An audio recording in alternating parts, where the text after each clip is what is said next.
अस्सलामुअलैकुम एवरीवन, क्या हाल चाल। मैं हूं आपकी दोस्त आयशा और जैसा कि आप जानते हैं कि मैं ज़्यादातर ट्रेंडिंग और वायरल डिज़ाइंस के पैटर्न और एम्ब्रॉयडरी डिटेलिंग आपके साथ शेयर करती रहती हूं, जिससे आपकी जेब ढीली भी ना हो और आप कम बजट में ट्रेंडी लुक कैरी कर सके। इसी सीरीज़ को आगे बढ़ाते हुए आज मैं आपके साथ बहुत ही खूबसूरत सी हैंड एम्ब्रॉयडरी स्लीव्स की डिटेल एम्ब्रॉयडरी शेयर करने वाली हूँ, जिसके लिए मैंने ये टाई एंड डाई का मस्टर्ड येलो कलर का फैब्रिक लिया है, जो देखने में बहुत ज़्यादा अट्रैक्टिव और समर फ्रेंडली है। सबसे पहले मुझे स्लीव्स की जितनी चौड़ाई रखनी है उस पर निशान लगा लूँगी। एक निशान मैंने सेंटर पर लगाया है, जिससे मुझे ये पता रहे कि इस जगह पर मेरे डिज़ाइन का जो है वो सेंटर पर होना चाहिए। और दूसरा निशान मैंने स्लीव्स की चौड़ाई का लगाया है, जितनी मुझे स्लीव्स को ढीला रखना है। इसके बाद दोनों फैब्रिक को एक साथ रखकर एक कार्बन पेपर को मैंने नीचे की तरफ बिछाया है और उसको अच्छे से सेट कर दिया है। आगे की साइड पर मैं एक्स्ट्रा फैब्रिक छोड़ रही हूँ, ताकि स्लीव्स को जब मैं स्टिचिंग करूँ तो मुझे कोई दिक्कत ना हो उसको फोल्ड करने में अंदर की साइड। उसके बाद दोबारा मैंने कार्बन पेपर को फिर से सेट किया है और इसके ऊपर मैं एक अपना जो दूसरी स्लीव्स का फैब्रिक है वो सेट करने वाली हूँ। दोनों को अच्छे से कार्बन पेपर और फैब्रिक दोनों को अच्छे से मैं सेट कर लूँगी। सेट करने के बाद मैंने जो अपना पैटर्न ड्रॉ करके रखा हुआ है उसको भी पेपर पर अच्छे से सेंटर पर सेट करूँगी, ताकि जो एम्ब्रॉयडरी है वो मेरी स्लीव्स के सेंटर पर आए और उसको सेम पैटर्न को मैं ड्रॉ कर दूँगी। और इस तरह से मेरा एक टाइम में दोनों स्लीव्स का जो कार्बन करना है मुझे वो कंप्लीट हो जाएगा। और ये मैं आपको जो ये एम्ब्रॉयडरी फ्रेम दिखा रही हूँ ना, ये मेरी शादी से पहले का है और अल्हम्दुलिल्लाह मेरी शादी को 10 साल कंप्लीट हो चुके हैं। इसके साथ एम्ब्रॉयडरी करके आज मैं अपनी पुरानी यादें ताज़ा करने वाली हूँ, जिसके लिए मैंने मेहरून कलर की रेशम की लच्छियाँ ली है, क्योंकि मस्टर्ड येलो और मेहरून कलर का कॉम्बिनेशन किसी भी आउटफिट को एक शानदार ट्रेडिशनल और रॉयल लुक देता है। कपड़े को अच्छे से फ्रेम पर सेट करें, क्योंकि अगर फ्रेम लूज रहेगा तो एम्ब्रॉयडरी करते टाइम कपड़ा धागे के साथ सिकुड़ जाएगा और जब आप कपड़े को फ्रेम से अलग करेंगे तो कपड़े में झोल आएगा, जो दिखने में बहुत बुरा लगेगा। जब हम इतनी मेहनत कर रहे हैं तो थोड़ा सा ध्यान देना तो बनता है।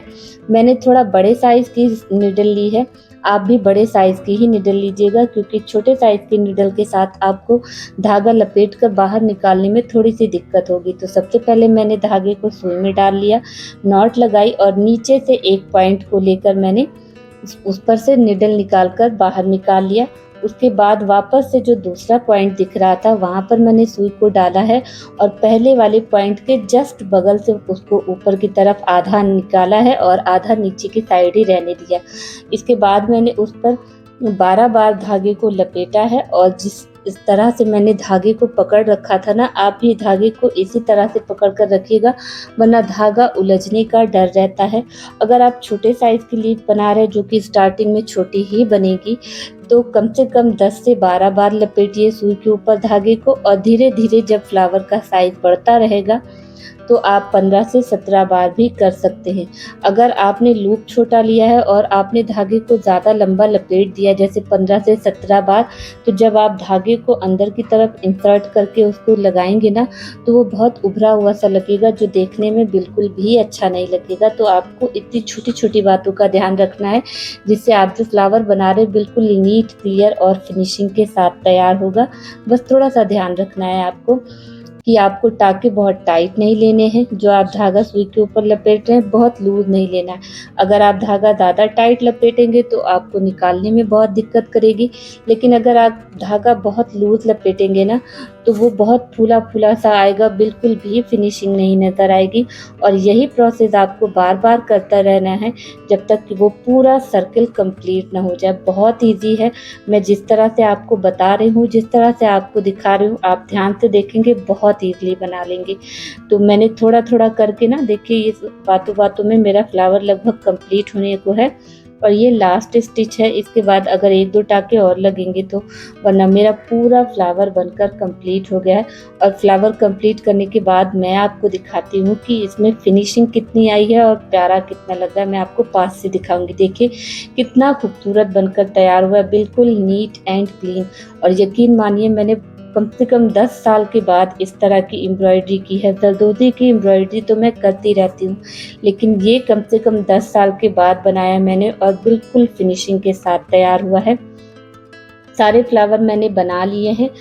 कपड़े को मैंने फिर से डबल फ़ोल्ड किया है क्योंकि यहाँ पर मुझे लाइन खींचनी थी और स्लीव्स की ढिलाई मैं यहाँ पर देख रही थी कि मुझे इतनी स्लीव्स ढीली रखनी है, इतनी स्लीव्स की स्टिचिंग के अंदर जो मार्जिन देनी होती है वो करनी है। वो दोनों निशान मैंने लगा लिए हैं और ये जो आपको ये पैटर्न दिख रहा है ना, इसके जस्ट नीचे से मैं एक सीधी लाइन खींचने वाली हूँ और यहीं से मैं जब स्टिचिंग करूँगी उसको नीचे की तरफ कपड़ा फ़ोल्ड करने के लिए एक तरह से मार्किंग भी हो जाएगी। लाइन खींचकर मैंने फैब्रिक को फ्रेम पर सेट कर लिया है। अब बारी है उन मैजिकल मटेरियल्स की जो इस कढ़ाई को एक मास्टरपीस में बदलने का दम रखते हैं। मैंने लिया है गोल्डन कलर की चमचमाती हुई रॉड, गोल्डन कलाबत्तू और वाइट कलर की बीड्स। इसका साइज ना जो सबसे छोटा आता है वो है और ये दोनों चीज़ें ना मैं मिक्स एंड मैच करके लगाने वाली हूँ, इसलिए मैंने दोनों को एक साथ मिक्स करके रख लिया है ताकि मुझे लगाने में आसानी हो जाए। अच्छा, इन दोनों वाइट और गोल्डन को मैं मिक्स करके इसलिए लगा रही हूँ ताकि वाइट कलर और गोल्डन कलर एक दूसरे की खूबसूरती को उभार दे और डिज़ाइन बहुत खूबसूरत और प्यारा बनकर तैयार हो। शुरुआत मैंने ना बीड्स के साथ की है। अगर आप चाहते हैं कि आप रॉड के साथ करें तो आप वैसे भी कर सकते हैं, लेकिन मुझे ऐसे ही लग रहा था ठीक, तो मैंने इस तरह से इसकी स्टार्टिंग की है। सेम प्रोसेस आपको बार बार रिपीट करते जाना है जब तक आपकी पूरी लाइन कंप्लीट नहीं हो जाती। एक गोल्डन कलर की रॉड, एक वाइट बीड, फिर गोल्डन कलर की रॉड और फिर वाइट बीड। तो मैं इसे आपको थोड़ा सा प्रोसेस दिखा रही हूँ, पूरा कंप्लीट करके मैं आपको दिखा देती हूँ कि इसकी ओवरऑल लुक कैसी आई है। ये लाइन बनकर मेरी कंप्लीट हो गई थी और ये फ्लावर के जो इर्द-गिर्द टहनियाँ आपको दिख रही हैं ना, इसे मैं गोल्डन कलर की रॉड के साथ कंप्लीट करने वाली हूँ। इसमें मैं वाइट कलर का टच बिल्कुल भी नहीं दे रही हूँ, नहीं तो वो बिल्कुल सब एक जैसा ना मिक्स हो जाएगा, तो जब इतना ज़्यादा मैस हो जाएगा तो उसमें क्लियर समझ में नहीं आएगी कि डिज़ाइन क्या है। तो इस वजह से यहाँ पर मैं सिर्फ गोल्डन कलर का यूज़ कर रही हूँ। आप चाहे तो बीड्स को भी साथ में ऐड कर सकते हैं, वो आपके ऊपर है। और लास्ट में मैं सिर्फ एक पॉइंट की तरह एक बीड्स का यूज़ करने वाली हूँ सिर्फ लास्ट में। बाकी पूरी टहनियाँ जितनी हैं ये सारी ऐसे ही गोल्डन कलर की रॉड के साथ मैं कंप्लीट करने वाली हूँ। मैं यहाँ पर दिखा रही थी आपको कि मैंने सिंगल बीड्स लिया है और मैं यहाँ इसे लास्ट पॉइंट पर ऐड कर रही हूँ, उसके बाद में टाका लगा दूँगी और सेम इसी तरह से सारी टहनियाँ मैं बनाकर कंप्लीट कर लूँगी। और इस तरह से पूरी टहनियाँ कंप्लीट करने के बाद मैं आपको फ्लावर का लुक दिखाती हूँ कि ये कैसा आया।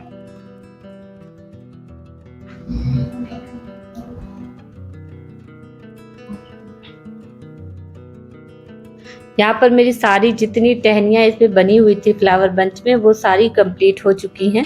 अब इसमें मैंने जो लीफ बना रखी है ना, मैं वो फिल अप करूँगी।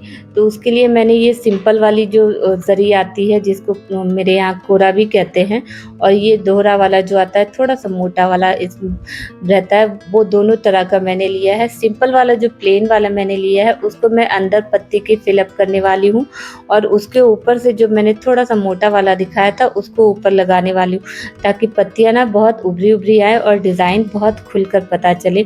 तो सबसे पहले मैंने प्लेन वाला ले लिया था और यहाँ पर मैं सिंपल सुई धागा का यूज़ करके आपको पत्ती फिल करना बताने वाली हूँ। तो मैंने पहले धागे में नॉट लगा ली और जो मैंने सिंगल वाली प्लेन वाली काट करके रखी थी ना, लगभग 1/2 इंच का मैंने एक पीस लिया था, हो सकता है उससे छोटा ही हो।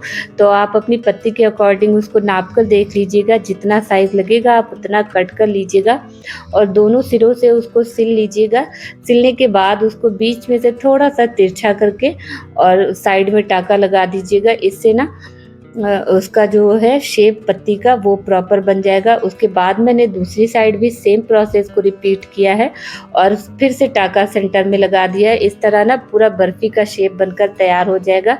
अब इसके अंदर मैंने जो वो डबल वाली जो कोरा थी उसको मैं यूज़ करके पूरी पत्तियाँ फिल अप करने वाली हूँ। तो सेम प्रोसेस रिपीट करने वाले हैं, बस आपको ध्यान से देखते जाना है कि मैं किस तरह से बना रही हूँ। तो 1/2 इंच से थोड़ा सा छोटा-छोटा मैंने पीस को कट कर लिया है और एक बार में थोड़ा सा ज़्यादा क्वांटिटी में मैंने कट किया है ताकि एक पत्ती कम से कम मैं फिल अप कर सकूँ और पूरा ना बनकर एक बार में तैयार हो जाए। तो मैंने पत्ती के बीच से ना सेंटर से पहले ऊपर के पॉइंट से मैंने निकाला, उसमें एक जो मैंने कट करके रखा था कोरा को वो डाला और उसको अंदर की साइड पे फिलअप किया। जस्ट बगल से मैंने दूसरा टाका निकाला और फिर से उसको अंदर की साइड ही फिलअप किया। इसी तरह से सेम प्रोसेस जो पत्ती का शेप बना हुआ है उस पर मैं अंदर की साइड से टाके निकालती जाऊंगी और उसको अंदर की तरफ फिलअप करना है, बाहर की तरफ फिलअप नहीं करना है। तो आप सेम प्रोसेस को आराम से देखिएगा, आपको समझ में आ जाएगा। बहुत ईजी है और बनने के बाद ना बहुत प्यारी, बिल्कुल एकदम जैसे 3D शेप आता है ना उस तरह का जो लीफ बनकर कंप्लीट हुआ था, बहुत खूबसूरत बना था। तो ये एक साइड ना मेरी लगभग बनकर कंप्लीट हो गई है। सेम प्रोसेस को मैं दोबारा से रिपीट करूंगी और दूसरी साइड को भी इसी तरह से फिलअप कर लूंगी। और अगर वीडियो में आप ना अभी तक बने हैं तो प्लीज़ वीडियो को लाइक ज़रूर कीजिएगा, चैनल को सब्सक्राइब नहीं किया है तो करके जाइएगा और अपनी फ्रेंड एंड फैमिली के साथ शेयर ज़रूर कीजिएगा, क्योंकि इस तरह के आइडियाज़ और इस तरह के डिज़ाइंस की डिटेलिंग में लेकर आती रहती हूँ जिससे आप सबकी हेल्प हो सके। तो वीडियो में बने रहिए और पूरा लास्ट तक देख कर जाइए ताकि आपको बनाने में बिल्कुल भी दिक्कत ना हो।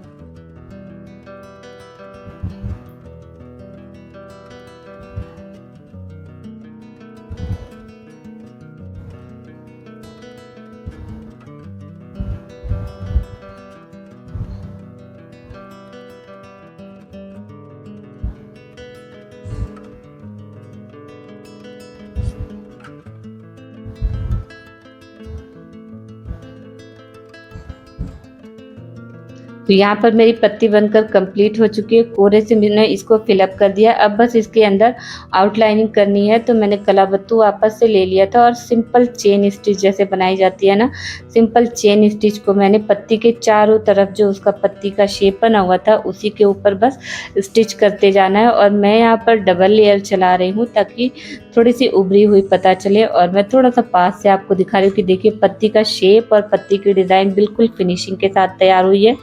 सेम इसी प्रोसेस के साथ मैंने बची हुई 2 पत्तियां भी कंप्लीट कर ली है। यहाँ पर 2 पत्तियां और बनी हुई है जो थोड़ा सा छोटी है साइज में, तो इसको मैं उसी तरह नहीं बनाऊंगी, इसको मैं दूसरी तरह बनाने वाली हूँ ताकि पत्तियों का लुक अलग अलग आए। तो मैंने फिर से 1/2 इंच के करीब कट करके लिया है कोरा को और इसको मैं पत्ती के बीचों बीच सेंटर से अप्लाई कर दूंगी सीधी सीधी, जिस तरह से मैं आपको वीडियो में दिखा रही हूँ। इस तरह से आपको सेंटर पर सिलाई करके इसको बीच में टक कर देना है। उसके बाद फिर से मैंने वो उभरा वाला लिया है और लास्ट कॉर्नर से मैंने सुई को निकाला था, वहाँ से लेकर मैंने इसको धागे को थोड़ा सा तिरछा करके पत्ती का शेप देने की कोशिश की है। और उसी तरह जैसे मैंने पहले की पत्ती में आपको बताया था कि जस्ट नीचे से शेप जो बना रखा है उसके नीचे से फिलअप करते जाएंगे और टाके अंदर की तरफ लेते जाएंगे। तो बस ऐसे ही करते जाना है। और मैं यहाँ पर 4 लेयर लगा रही हूँ, उसके बाद मैं नहीं लगाऊंगी क्योंकि बहुत ज़्यादा हैवी नहीं है ये पत्ती, बिल्कुल छोटी सी थी। तो इसमें सिर्फ 4 लेयर लगाने के बाद मैं इसमें जैसे मैंने पहले वाले में आउटलाइनिंग की थी वैसे ही आउटलाइनिंग करने वाली हूँ। और यहाँ पर ये सारी पत्तियाँ बनकर तैयार हो चुकी हैं। अब बचती है सिर्फ ये टहनियाँ।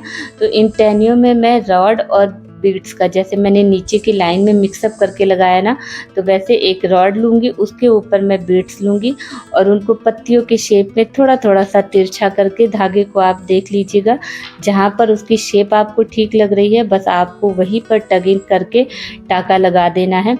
और सेम प्रोसेस को ऊपर तक रिपीट करते जाना है जहाँ तक आपकी जितनी लंबी टहनियाँ आपने बना रखी है। तो मैं यहाँ पर आपको सिर्फ थोड़ी सी प्रोसेस दिखा रही हूँ क्योंकि वीडियो ऑलरेडी बहुत ज़्यादा लंबा हो गया है और इसकी फाइनल लुक तो मैंने आपको दिखाई दी है, लेकिन पत्तियाँ कंप्लीट करने के बाद इसकी ओवरऑल लुक कैसी आई है वो लास्ट की वीडियो में आपको दिखेगा। बस थोड़ी सी वीडियो बची है तो वीडियो में अभी तक बने हैं तो लास्ट का भी देखकर तब जाइएगा और दुआओं में मुझे याद रखिएगा। और इंशाअल्लाह अगली वीडियो में मैं फिर मिलूँगी, तब तक के लिए अपना ढेर सारा ख्याल रखिएगा। अल्लाह हाफिज़।